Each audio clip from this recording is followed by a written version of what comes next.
Come on then. This way. Good girl. Sit. Good girl.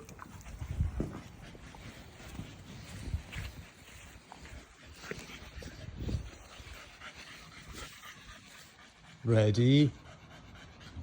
Steady. Yes!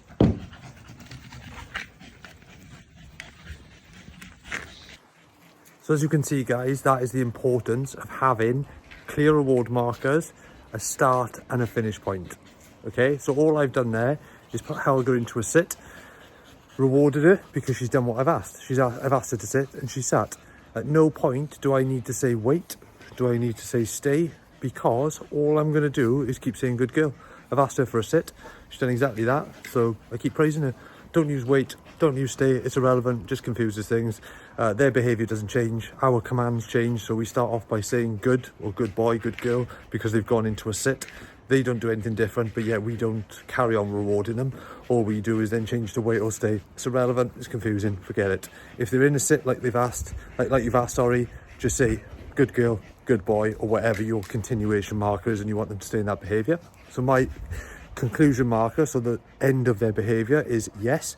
And as you could see, to prove a point, I created some distance from Helga and I even said ready, steady. She still didn't move because she knows what her release word is. She wasn't waiting impulsively for the next word that came out my mouth. That is why I purposely said two different words instead, to see if she would work on impulse rather than training and come running towards me thinking that is what I was anticipated in saying.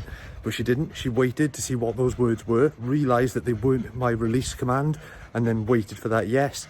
As soon as I've given it, over she comes, and she had a nice piece of cheese as a reward. Okay guys, so just be clear and concise with your commands. Make sure you have a start and an end.